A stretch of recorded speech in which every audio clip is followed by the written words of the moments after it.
Hello everyone. Today we are going to talk about one new kind of motion, that is rotational motion. जो unit 5 था हमारा, इस unit के अंदर हमें दो चीजें डिस्कस करनी थी. एक तो सिस्टम ऑफ पार्टिकल्स के बारे में पहली बात, दूसरा था रोटेशनल मोशन के बारे में. सिस्टम ऑफ पार्टिकल्स के बारे में हम ऑलरेडी डिस्कस कर चुके हैं. वी हैव डिस्कस्ड कि अगर हमारे पास एक सिस्टम ऑफ पार्टिकल है तो उस सिस्टम ऑफ पार्टिकल का एक ऐसा पॉइंट एग्जिस्ट करता है जिसमें वो सिस्टम ऑफ पार्टिकल फील करेगा कि मेरा सारा मास जैसे वहीं पे पड़ा है. उस पार्टिकल को क्या बोलते, उस लोकेशन को क्या बोलते हैं, सेंटर ऑफ मास. उसकी लोकेशन निकालना सीख चुके हैं हम. उसके बाद हमने देखा कि जैसे एक body as a whole move करती है, उसके ऊपर जो मोमेंटम की इक्वेशन लगती है, उसके ऊपर जो law of conservation of momentum लगता है, उसके ऊपर जो Newton second law of motion लगता है, वैसे ही सारी इक्वेशंस और सारे लॉज जस्टिफाइड हैं किस चीज के लिए, सेंटर ऑफ मास के लिए.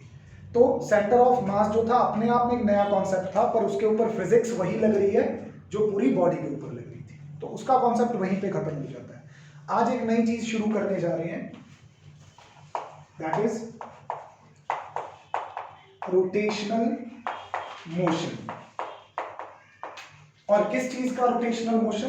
Rotational motion of rigid body. सबसे पहले तो आपको ये पता हो कि रिजिड बॉडी क्या होती है. What do we mean by rigid body? Rigid means hard. How much hard? That much hard कि आप उसके ऊपर जितनी भी फोर्स लगाओ, उस फोर्स का इस्तेमाल वो सिर्फ मूव करने के लिए करेगा, अपनी शेप चेंज करने के लिए नहीं करेगा. जब आप किसी चीज के ऊपर फोर्स लगाते हो तो काफी सारी चीजें हो सकती हैं वहां पे वो बॉडी कंप्रेस हो सकती है, अपनी जगह से मूव कर सकती है, शेप चेंज हो सकती है उसकी. लेकिन रिजिड बॉडी ऐसी बॉडी होती है जिसको जितनी भी फोर्स दी जाए, जितनी भी ज्यादा दी जाए, उस फोर्स में से कोई भी हिस्सा वो अपनी शेप चेंज करने के लिए यूज ना करे, सारे का सारा मोशन में कंट्रीब्यूट कर ले. So a body is said to be rigid if it does not change its shape under the influence of force, however large the force is. चाहे जितनी मर्जी फोर्स लगा लो उस पर. ठीक है. अब रोटेशनल मोशन क्या होता है? एक ऐसा मोशन जिसके अंदर उस बॉडी के जो पार्टिकल्स हैं वो सर्कुलर पाथ में घूमते हैं in parallel planes. Parallel planes का मतलब तुम ऐसा मान लो, जैसे एक पोटैटो की एग्जांपल ले लेते हैं. कल के लेक्चर में हमने सेम एग्जांपल डिस्कस की थी. ठीक है. एक पोटैटो ले लो, उसके जैसे चिप्स बनाने हो तो स्लाइसेस काटते हो ना उसके, तो वो जो स्लाइसेस हैं वो पैरेलल प्लेन्स हो गए पोटैटो के. क्या हो गए? अब उस बॉडी के थ्रू, उस बॉडी की अगर बात करो तो तुमने उसके पैरेलल प्लेन्स काट लिए हैं. उन प्लेन्स में क्या लाई कर रहे हैं? पोटैटो के जो मॉलिक्यूल्स हैं, बेसिक मॉलिक्यूल्स हैं जिससे पोटैटो बना हुआ है. तो जब वो पोटैटो रोटेशनल मोशन में होगा, किसके अबाउट? एक एक्सिस के अबाउट. एक एक्सिस जो उसके बीच में से पास कर रहा है. ठीक है. इसके अबाउट घूम रहा होगा पोटैटो, राइट. तो उसके हर एक प्लेन के पार्टिकल सर्कुलर पाथ में घूम रहे होंगे. जैसे एक मॉलिक्यूल यहाँ पे पड़ा है, ये एक्सिस ऑफ रोटेशन है. जब वो पूरे का पूरा प्लेन घूम रहा है, इसका मतलब वो पार्टिकल भी घूम रहा है इस एक्सिस के अबाउट. कोई दूसरा पार्टिकल यहाँ पे पड़ा है किसी और प्लेन में, या उसी प्लेन में वो यहाँ पे घूम रहा है. किसी और प्लेन में पड़ा है तो वो यहाँ पे घूम रहा है. घूम सारे एक ही एक्सिस के अबाउट रहे हैं, लेकिन है इंडिविजुअली किस मोशन में? Circular motion. ऐसे मोशन को रोटेशनल मोशन कहा जाता है. A body is said to be in rotational motion if all the particles of the body move in a circle in parallel planes. All these parallel planes have an axis of rotation which is perpendicular to the planes and passing through them. यही लिखा है तुम लोगों ने, इसी को बोलते हैं रोटेशनल मोशन, राइट. अब रोटेशनल मोशन जो है, इसकी एनालॉजी हम लीनियर मोशन से कर सकते हैं. लीनियर मोशन में आपको पता है कि आप वेलोसिटी कैसे डिफाइन करते थे? Instantaneous velocity. Instantaneous velocity is defined as rate of change of linear displacement. तो उसी तरह से यहां पे एंगुलर वेलोसिटी डिफाइन करेंगे जिसका सिंबल ओमेगा है. वो क्या होता है? Rate of change of angular displacement with respect to time. Rate of change of angular displacement with time. Omega angular velocity, theta angular displacement, v linear velocity, s linear displacement. In the same way हम यहाँ पे linear acceleration define करते थे rate of change of linear velocity with respect to time. उसी तरह से यहाँ पे एंगुलर एक्सेलरेशन डिफाइन करेंगे which is defined as rate of change of angular velocity, right? A linear acceleration, V linear velocity, A alpha angular acceleration, omega angular velocity। यहाँ पे इन दोनों को, इनको बोलते हैं फर्स्ट प्रिंसिपल्स, क्योंकि बेसिक है। क्या बोलते हैं इनको? तो एग्जाम में क्वेश्चन आता है using first principle derive the equations of motion. तो ये फर्स्ट प्रिंसिपल्स को यूज करके हमने तीन इक्वेशंस डिराइव की थी। कौन सी? Final velocity is equal to initial velocity plus acceleration into time. याद आ गया? सेकंड इक्वेशन डिराइव की थी linear displacement is equal to initial velocity into time plus half of linear acceleration into time square, right? Third equation क्या थी? Twice of linear acceleration into linear displacement is equal to square of final velocity minus square of initial velocity. ये तीन equations linear motion को govern करती थी। किस case में? जब एक्सेलरेशन क्या होती थी?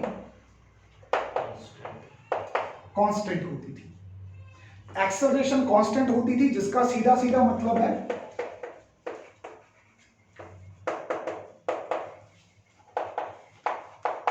फोर्स भी इनके लिए क्या लगती थी? कांस्टेंट।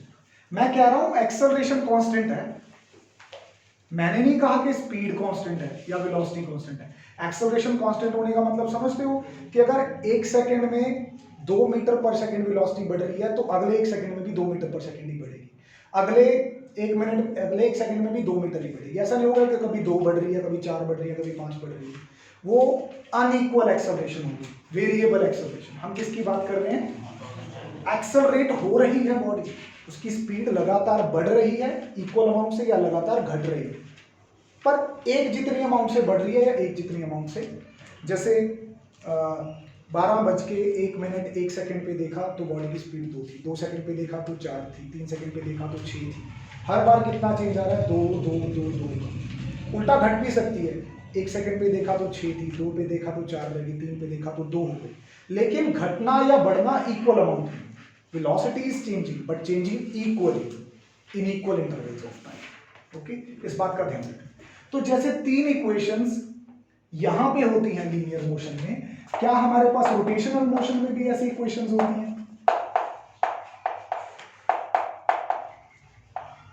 यस, बनवा सकता है कोई। जैसे यहां पे इनिशियल वेलोसिटी के लिए सिंबल u होता है और फाइनल वेलोसिटी के लिए सिंबल v होता है। रोटेशनल मोशन के केस में इनिशियल एंगुलर वेलोसिटी के लिए सिंबल आप या तो ओमेगा नॉट ले सकते हो, ओमेगा नॉट का मतलब है पहले और ओमेगा का मतलब होता है बाद में, या फिर ओमेगा 1 ओमेगा 2 ले सकते हो। ओमेगा 1 का मतलब इनिशियल एंगुलर वेलोसिटी, ओमेगा 2 का मतलब फाइनल एंगुलर वेलोसिटी। कौन से सिंबल लेके करें? ओमेगा और ओमेगा नॉट लेके चले तो क्या इक्वेशन बनेगी? फर्स्ट इसके हिसाब से बनवाना शुरू करो, इसको देख देख के। Omega, very good. Final angular velocity is equal to initial angular velocity plus angular acceleration into time. Simple. उसी तरह से दूसरी इक्वेशन क्या बनेगी? एंगुलर डिस्प्लेसमेंट जिसका सिंबल है theta is equal to plus half alpha T square. इसी तरह से तीसरी इक्वेशन क्या बनेगी? 2 अल्फा थीटा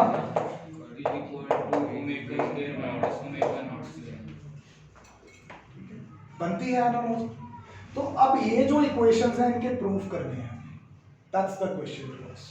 इन तीनों के प्रूफ करने हैं बाय यूजिंग फर्स्ट प्रिंसिपल्स। जैसे इनके लिए ये फर्स्ट प्रिंसिपल थे, इनके लिए ये फर्स्ट प्रिंसिपल है। यहाँ पे शर्त थी कि एक्सेलरेशन क्या होनी चाहिए, जिसका मतलब फोर्स भी क्या होगी। तो यहाँ पे शर्त क्या होगी? वहां पे लीनियर एक्सेलरेशन कांस्टेंट थी, यहाँ पे एंगुलर एक्सेलरेशन कांस्टेंट चाहिए। और एंगुलर एक्सेलरेशन अगर आपको कांस्टेंट चाहिए तो टॉर्क भी क्या होना चाहिए?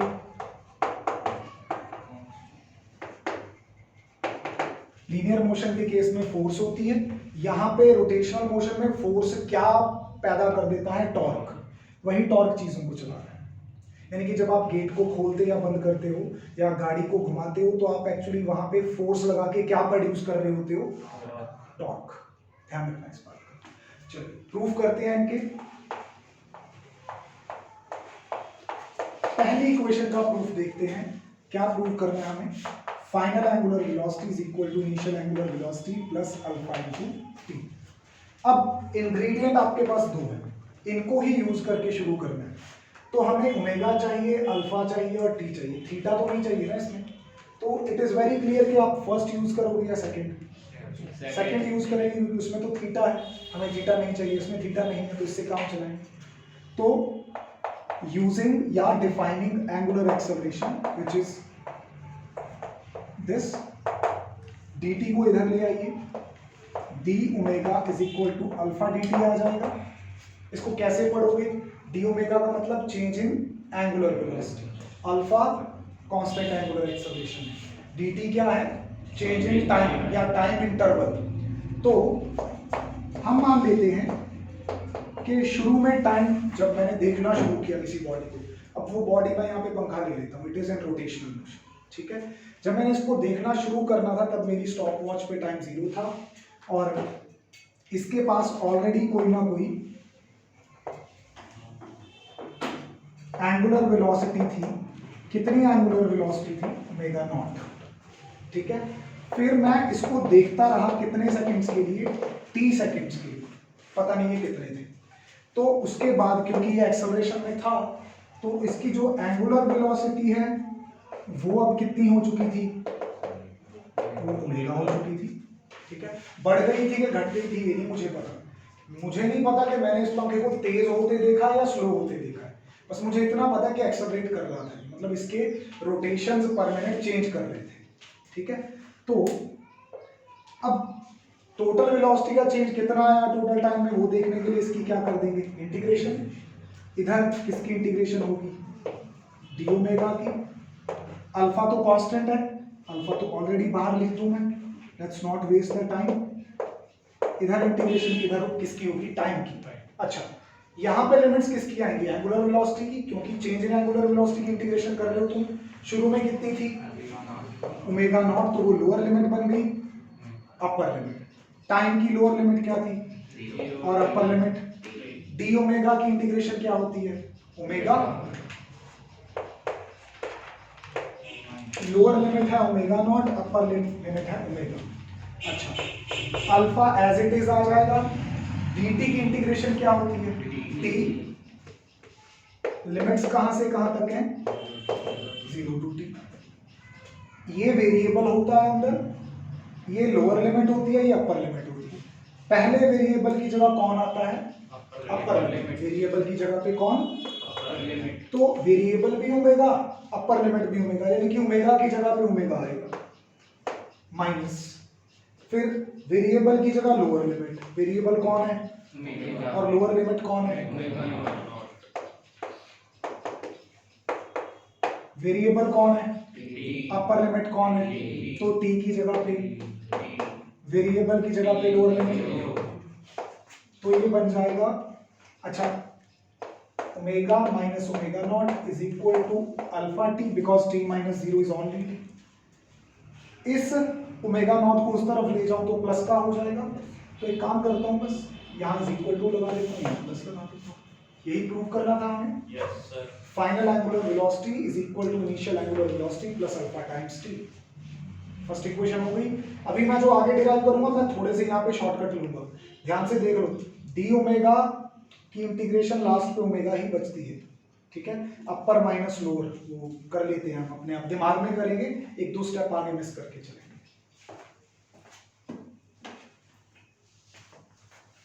सेकेंड इक्वेशन का सोचो कैसे स्टार्ट करेंगे, किस इंग्रेडिएंट को यूज करके करेंगे स्टार्ट। क्रैमिंग नहीं करनी है हमें, ये देखना है कि हमें प्रूफ क्या करना है, उसी के हिसाब से लेके चलना।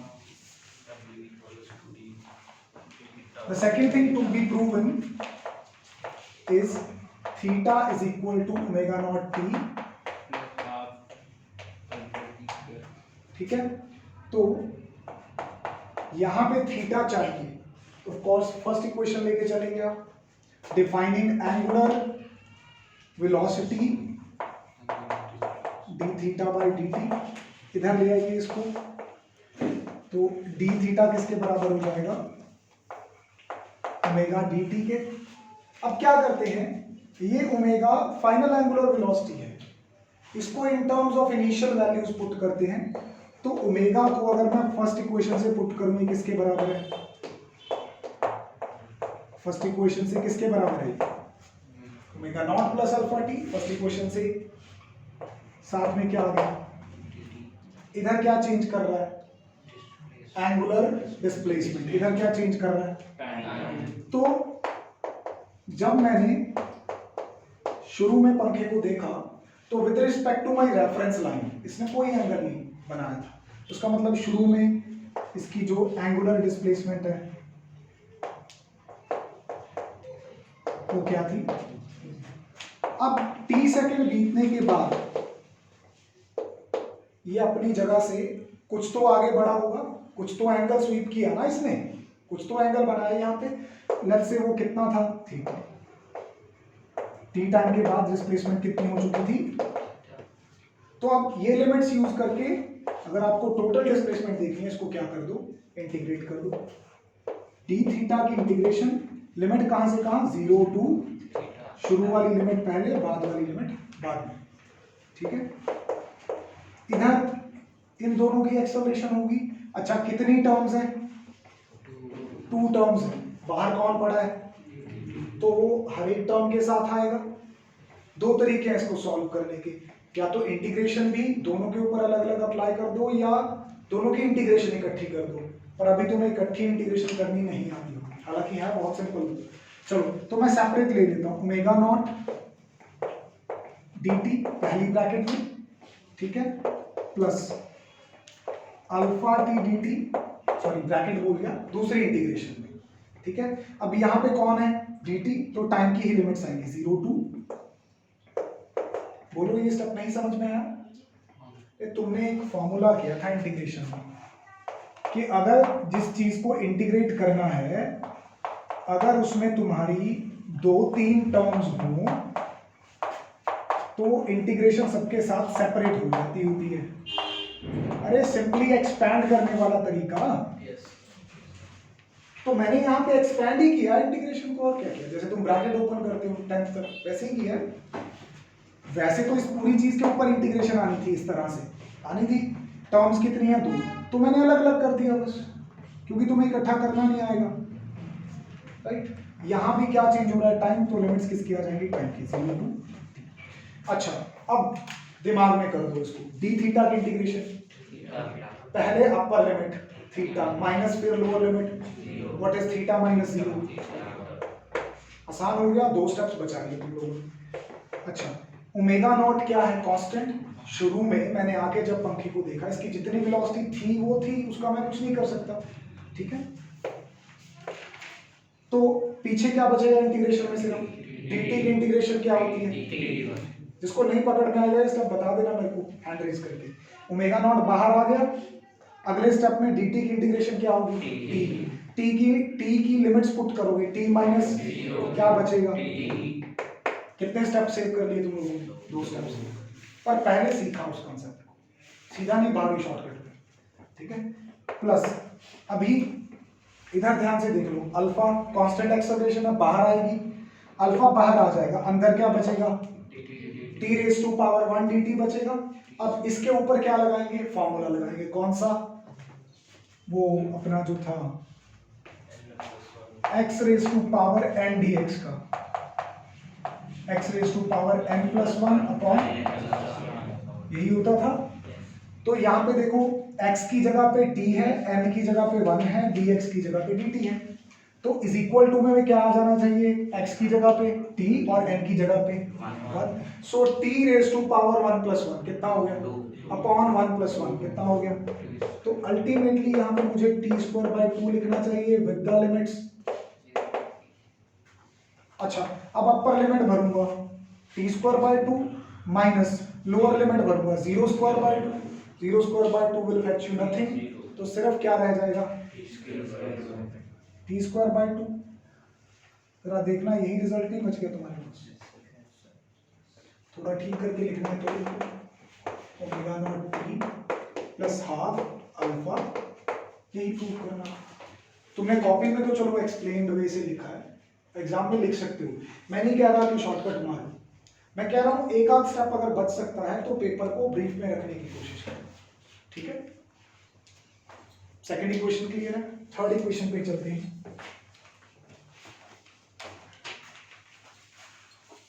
किसी को कुछ स्टेप दोबारा पूछना हो? दिस इक्वेशन, इस इक्वेशन को हमने बनाया है, ये आ गया था हमारे पास फर्स्ट प्रिंसिपल से। What is this? Omega, final angular velocity. Final angular velocity को मैं गिवन एंगुलर वेलोसिटी और अल्फा की टर्म्स में पुट कर सकता हूं यूजिंग दिस इक्वेशन, तो ये सब्स्टिट्यूट किया गया। ओके,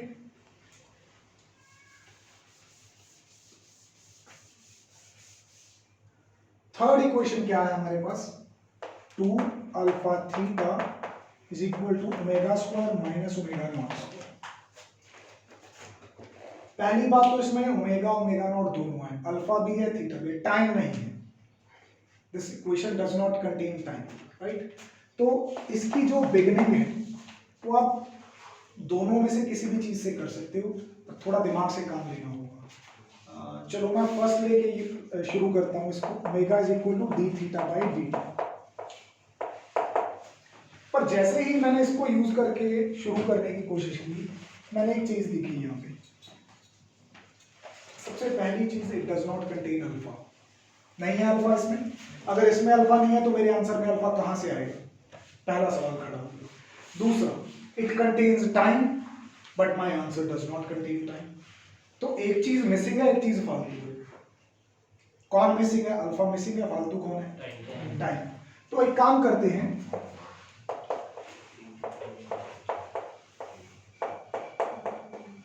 डी ओमेगा से मल्टीप्लाई कर देते हैं, डी ओमेगा से डिवाइड कर देते हैं।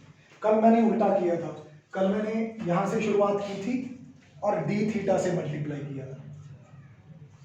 आंसर दोनों का सेम आएगा आपके पास। You can use from any of the equation.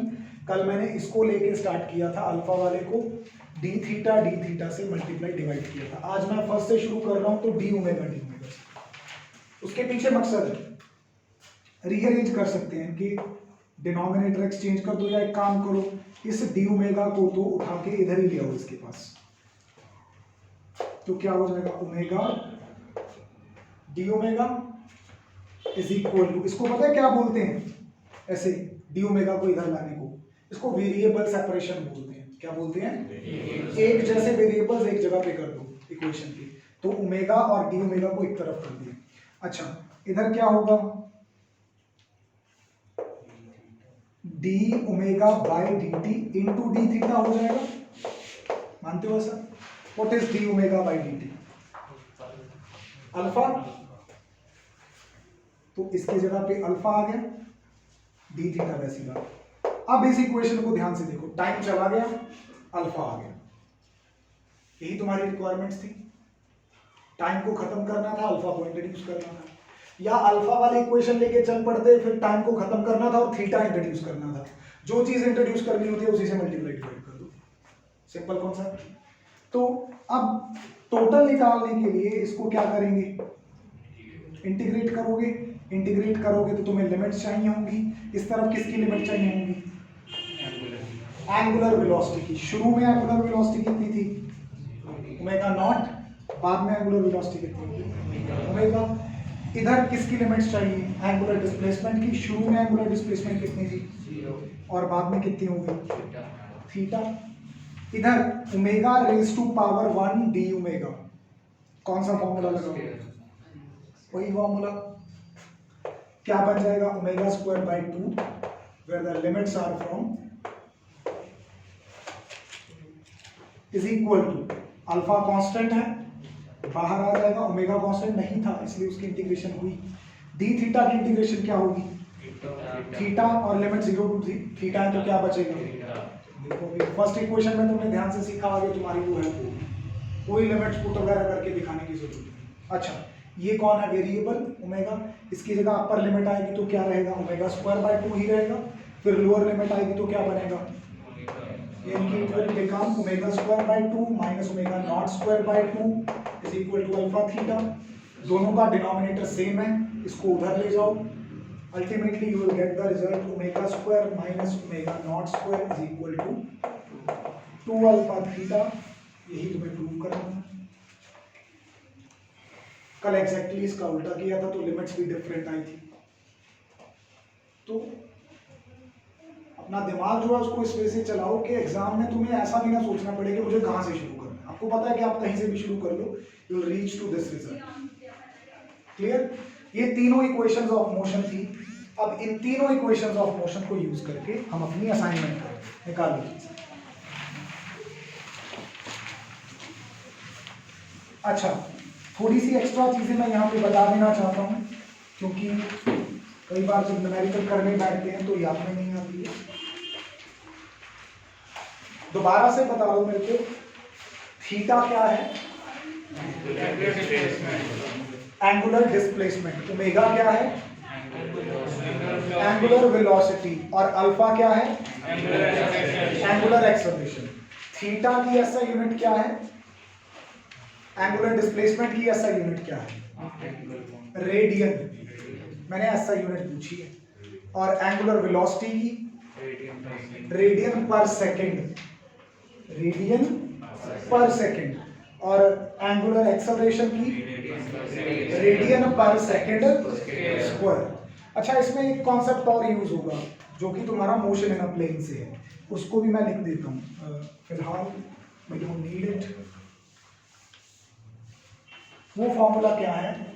हमने एंगुलर वेलोसिटी का फ्रीक्वेंसी के साथ रिलेशन देखा था, याद है ये फॉर्मूला? 2 पाई न्यू नहीं लिखना तो 2 पाई एफ लिख लो। These are one on the same things. ये फ्रीक्वेंसी लीनियर फ्रीक्वेंसी होती है जो हम 9th स्टैंडर्ड में भी पढ़ के आए हैं। ये ओमेगा क्या होती है? Angular velocity. ओके, इसकी यूनिट्स क्या होती हैं आपने ऑलरेडी बता दिया, रेडियन पर सेकेंड। ये फ्रीक्वेंसी की यूनिट्स कौन कौन सी होती हैं? हमें तो सर एक ही याद है, बस, हर्ट्ज। एक और भी होती है, सेकेंड इनवर्स। अच्छा, फिर तुम्हारे घर पे अगर कोई गाड़ी है तो उसमें तुमने मीटर देखा होगा लगा हुआ, आरपीएम लिखा होगा जिसमें रोटेशंस पर मिनट। पर मिनट टाइम की ऐसा यूनिट नहीं है, तो रोटेशंस पर सेकेंड, आरपीएस। इसके अलावा एक और होता है सीपीएस, साइकिल्स पर सेकेंड। आरपीएस और सीपीएस में कोई फर्क नहीं, ये चारों यूनिट्स है फ्रीक्वेंसी। अगर कहीं पे लिखा ना हो कि ये फ्रीक्वेंसी कौन सी फ्रीक्वेंसी है, तो यूनिट देख के पहचान जाना कि ये कौन सी फ्रीक्वेंसी है, लीनियर फ्रीक्वेंसी है कि एंगुलर फ्रीक्वेंसी है या angular velocity. Got my point? चलो, is everybody having assignment?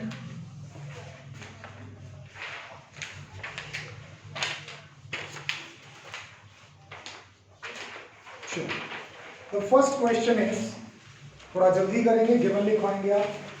On the application of a constant torque. देखो, मैंने पहले ही कहा था कि जितने भी क्वेश्चन होंगे सब में ये बात पक्की होगी कि टॉर्क कांस्टेंट होगा और एंगुलर एक्सेलरेशन भी कांस्टेंट होगी। On the application of a constant torque, a wheel is turned from rest. From rest का मतलब क्या है? शुरू में जो वेलोसिटी थी वो क्या थी? 0। तो ओमेगा नॉट क्या हो गया? 0 थ्रू 400 रेडियंस। रेडियन किसकी यूनिट होती है? एंगुलर डिस्प्लेसमेंट की। वो कितनी दे रखी है? 400 इन 10 सेकेंड्स। जब तक आप गिवन नहीं लिखेंगे आप सोच नहीं पाएंगे कि करना क्या। फाइंड एंगुलर एक्सेलरेशन, तो अल्फा निकालना है। If the same torque continues to act, what will be the angular velocity? कब? जब व्हील 20 सेकंड के लिए घूमता रहेगा। यानी कि ये वाला टाइम सिर्फ इस ओमेगा के ऊपर एप्लीकेबल है, बाकी सिचुएशन के लिए तो 10 सेकंड ही एप्लीकेबल है।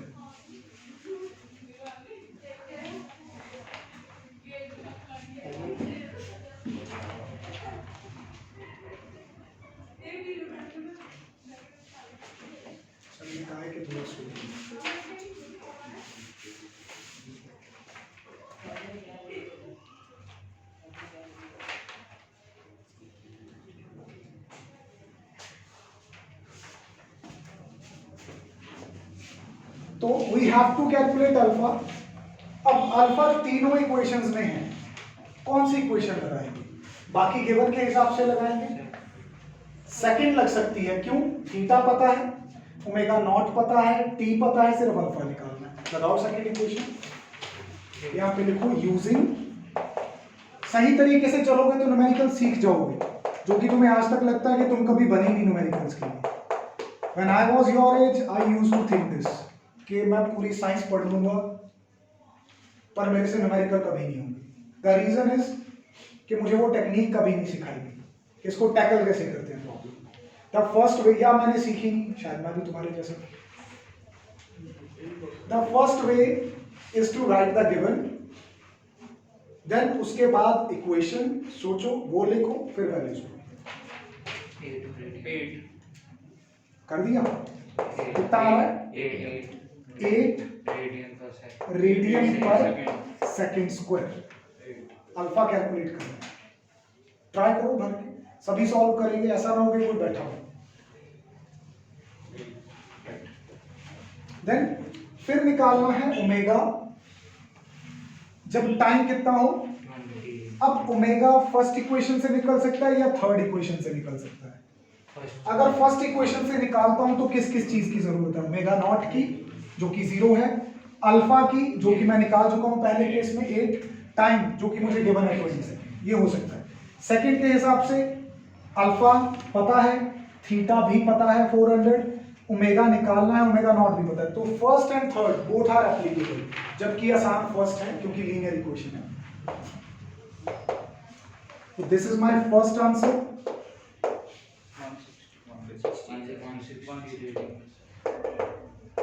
इसमें जब सब्स्टिट्यूट करेंगे तो ओमेगा आ जाएगा 160 रेडियन पर सेकेंड।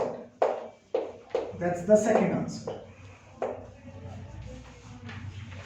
फाइन, इजी था, बस जस्ट सिंपल एप्लीकेशन है।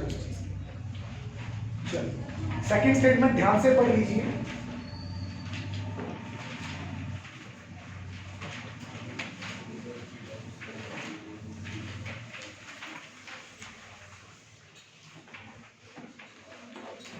The angular speed of a motor wheel is increased from 1200 rpm to 3120 rpm। 1200 rpm से बढ़ा के 3120 rpm की गई है। यानी कि शुरू में कितनी थी स्पीड? कौन सी स्पीड दे रखी है? एंगुलर स्पीड दे रखी है, ओमेगा दे रखा है। खा गए वही गलती, यूनिट्स देख लो ध्यान से, आरपीएम है। अगर ये ओमेगा होता तो रेडियन पर सेकंड में दिया होता। क्लियर? किस में दिया हुआ? आरपीएम में। चलो एम है मिनट, उसको सेकंड में तो कन्वर्ट हो सकता है, तो आरपीएस गिवन है। ये आरपीएस मतलब क्या गिवन है? इनिशियल फ्रीक्वेंसी शुरू में जो है 1200 आरपीएम, या इसको अगर मैं 60 से डिवाइड कर दूं तो ये बन जाता है 20 आरपीएस। ये फ्रीक्वेंसी दे रखी है। अच्छा, बाद वाली फ्रीक्वेंसी कितनी दे रखी है? अगर किसी को न्यू यूज करना सिंपल यहाँ पे ये वाला, तो वो भी कर सकता है। It is up to you, आप किस सिंबल के लिए हैव टू चूज। 3120 आरपीएम, इसको जरा आरपीएस में कन्वर्ट करने के लिए 60 से डिवाइड कर दो, कितना आ रहा है? 52 आरपीएस। चलिए एफ नॉट और एफ आ गए, तो अब ओमेगा नॉट और ओमेगा कैलकुलेट कर सकते हो तुम। क्या यूज करके? 2 पाई एफ यूज करके। तो यहां पे होगा 2 पाई एफ नॉट और यहां पे होगा 2 पाई एफ। तो 2 pi into 20 that comes out to be 40 pi.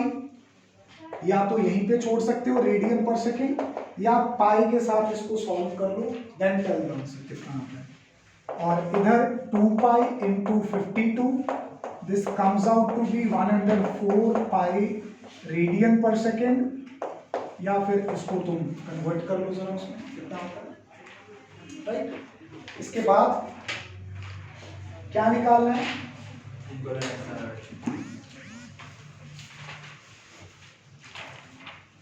Angular acceleration, right. Angular acceleration,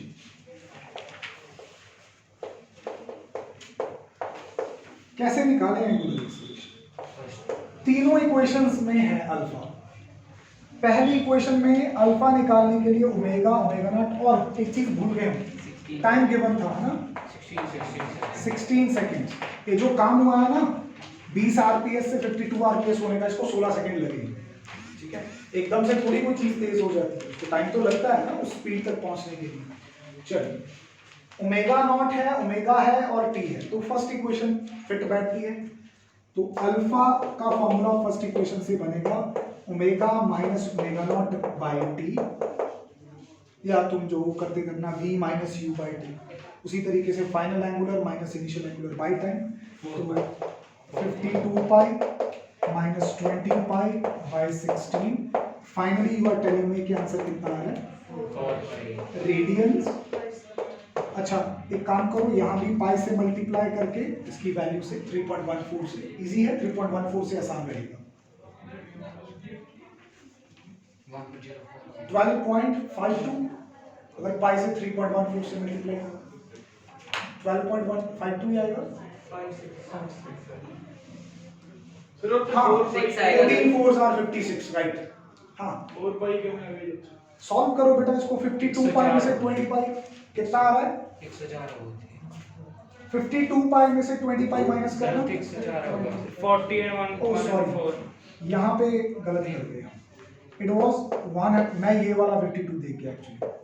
then यहाँ पे कितना है 40 पाई, इसको माइनस करेंगे तो 104 में से 40 जाते हैं तो 64 एंड 16 के टेबल पे वो 4 पे आ जाएगा। अच्छा, यहाँ मिस्टेक थी सर, चलो करो इसको आगे कंटिन्यू। फिर 3.14 से मल्टीप्लाई कर लो, अल्फा आ जाएगा एग्जैक्टली। और नहीं करना है तो ऐसे ही छोड़ के आगे भी चल सकते हैं। एंगुलर एक्सेलरेशन हो गया। आगे क्या पूछा है, सेकंड पार्ट जरा ध्यान से करना इसका। How many revolutions does the wheel make during this time? इस समय के दौरान, किस समय के दौरान? ये 16 सेकंड के दौरान ये कितनी बार घूम जाएगा? 20 आरपीएस से स्पीड बढ़ा के 52 आरपीएस तो कर ली, लेकिन कितनी बार घूम जाएगा ये देखना पड़ेगा। अब कितनी बार घूम जाएगा ये निकाला जा सकता है। कैसे? अगर मैं टोटल एंगुलर डिस्प्लेसमेंट पता कर लूं, थीटा, क्या हेल्प होगी उससे? आई नो दैट के 2 पाई रेडियन खर्च करके कितने चक्कर लगते हैं? एक चक्कर लगता है। 360 डिग्री घूम के कितने चक्कर लगते हैं? अगर 2 पाई रेडियन खर्च करने के बाद मैं एक चक्कर लगा रहा हूं, तो इन 16 सेकंड्स में जितना मैंने थीटा अटेन किया होगा उसमें कितने चक्कर लगाऊंगा, ये निकालने के लिए उसको सिंपली 2 पाई से क्या कर दूंगा, डिवाइड कर दूंगा। यूनिटरी मेथड है यार।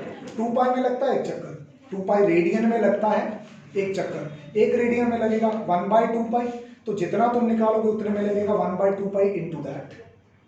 सिंपल यूनिटरी मेथड है क्लास वाला। तो सबसे पहले यहाँ पे तुम इन 16 सेकंड्स में कितना एंगल सबटेंड करोगे वो निकालो। कैसे निकालोगे? थीटा है किस में आता है, किस में? ओमेगा नॉट है तुम्हारे पास, बिल्कुल। टाइम 16 सेकंड है, अल्फा की वैल्यू है टी स्क्वायर की वैल्यू, तो second equation will be the best to calculate that. Omega naught T plus half alpha T square. समझ में आ गया ना हम करना क्या चाहते हैं? अगर किसी को नहीं समझ में आया तो पूछो दोबारा, हाथ खड़ा करके। ओमेगा नॉट कितना है? 40 पाई इनटू टाइम कितना है 16 प्लस 1/2 अल्फा कितना है 4 पाई और टाइम कितना है 16 का स्क्वायर, तो ये हो गया 640 पाई प्लस उनके साथ इसको कैंसिल करें तो 2 पाई बचता है। 16 का स्क्वायर कितना होता है 256, 256 का डबल कितना होता है 512, 512 आ रहा है। ओके, आगे कितना बताया आपने 1152 पाई रेडियंस। इतना एंगल सबटेंड कर जाते हैं 16 सेकंड में घूमते घूमते। अब इतना एंगल सबटेंड करने में हम कितनी बार घूमे ये निकालना है। 2 पाई रेडियन सबटेंड करने में कितनी बार घूमे, एक बार, तो इतना सबटेंड करने में कितना घूमेंगे, इसको 2 पाई से क्या कर दो, सिंपली इसके बाद लिखो नंबर ऑफ रेवोल्यूशंस 576 बार घूमे, 576। Number of revolutions is equal to 1/1052 pi by 2 pi, pi से पाई कैंसिल, 1152 का हाफ कितना होता है, 576। बढ़ रहा है, पहले समझ में आ रहा है क्या करना है।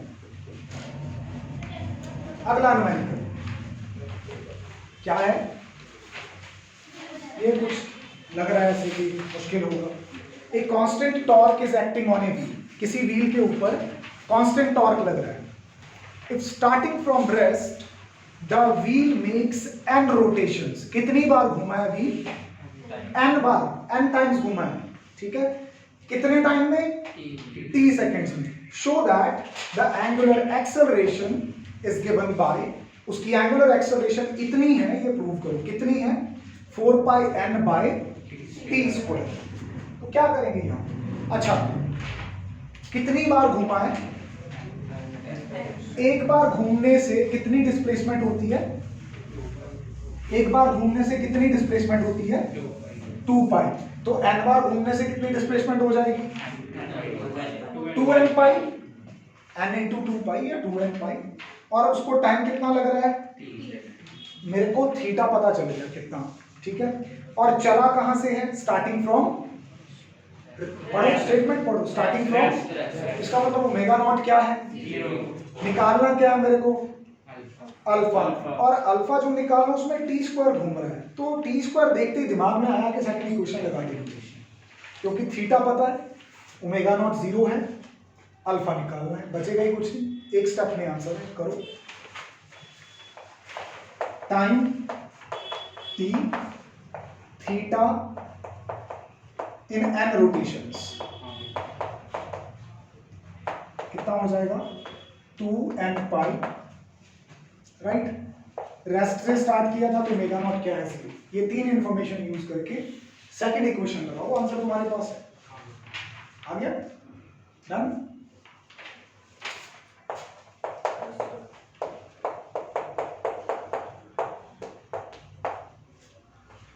करो substitute values,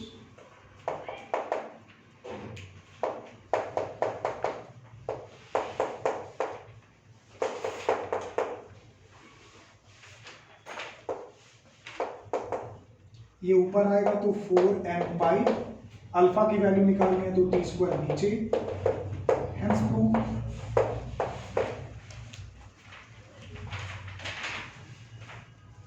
easy. Last question पे चलते हैं, topic finish.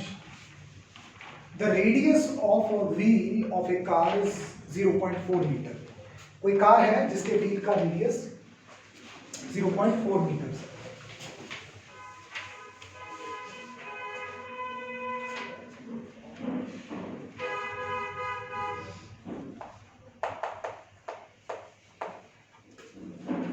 Then the car is accelerated from rest.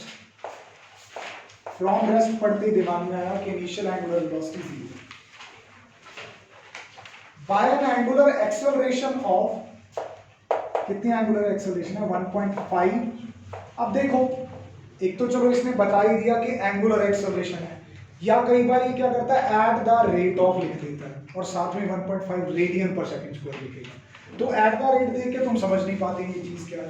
Unit पे ध्यान दो, रेडियन पर सेकंड स्क्वायर किसकी यूनिट होती है, एंगुलर एक्सेलरेशन, ठीक है, कितने टाइम में, 20 सेकंड्स में। How much distance the wheel covers in this time interval. अरे डिस्टेंस पूछ लिया, ध्यान रखना प्रॉब्लम किसकी है, रोटेशनल मोशन की, आंसर में क्या पूछ लिया, लीनियर डिस्टेंस। डिस्टेंस पूछा ना उसने, एंगुलर डिस्प्लेसमेंट तो नहीं पूछी, ध्यान से पढ़ो स्टेटमेंट। क्वेश्चन किस चीज का है, रोटेशनल मोशन का, आंसर किस चीज का पूछ लिया, लीनियर मोशन का। चलो देखते हैं क्या करना है। And what will be the linear velocity, लो, ये तो दो अलग अलग चीजों को कंबाइन करने का न्यूमेरिकल है, क्या किया जाए। 300 थीटा थीटा 300 थीटा कैलकुलेट करके क्या हो जाएगा? अगर आपको मोशन इन अ प्लेन याद आ रहा है जिसमें हमने प्रोजेक्टाइल मोशन पढ़ा था, प्रोजेक्टाइल मोशन खत्म होते ही हमने यूनिफॉर्म सर्कुलर मोशन पढ़ा था। यूनिफॉर्म सर्कुलर मोशन में हमने दो डेरिवेशंस की थी, relation between linear velocity and angular velocity, relation between linear displacement and angular displacement. तो S is equal to R theta होता है, we very well know. Angle is equal to arc upon radius, angle is equal to arc upon radius. तो arc कितनी होगी? Radius into angle. ये derivation हमने कर रखी है मोशन इन अ प्लेन में। दूसरी हमने डेरिवेशन की थी linear velocity is equal to R into angular velocity. तो हमसे v और s पूछा है, r हमें दोनों में पता है, थीटा और ओमेगा निकालने हैं। थीटा और ओमेगा किसकी हेल्प से निकालूंगा? इन तीनों इक्वेशन की हेल्प से। आराम से सोचना पड़ता है। Fourth equation, fourth chapter motion in a plane, unit 3, उसकी चीजें यूज होती हैं। यूनिट 2 की बी वेरी केयरफुल। ऐसा तुम नहीं है कि एक चैप्टर पढ़ लिया तो उसको छोड़ दो, उसका आगे utilisation. There is a reason कि पहले मोशन आता है, फिर force and laws of motion आता है, फिर वर्क पावर एनर्जी आता है, फिर रोटेशनल मोशन आता है। बड़े दिमाग से रखे जाते हैं ये चैप्टर। पहले एबीसी सिखाई जाएगी ना, पहले क्या ट्रैक बैट नहीं सिखाया जाएगा। बात समझ रहे हो मेरी क्या कह रहा हूँ? ठीक है। तो ये डेरिवेशन हम ऑलरेडी कर चुके हैं मोशन इन अ प्लेन में। आज जाके नोटबुक खोल के देख लो, इनके प्रूफ बहुत ही सिंपल है, 2-4 स्टेप की है। चलो, तो पहला जॉब मेरे को दिख गया थीटा निकालने का और ओमेगा निकालने का। अब थीटा निकालना है, थीटा सेकंड और थर्ड से निकल सकता है, लेकिन जब मेरे को टाइम गिवन है तो मैं सेकंड से निकालूंगा।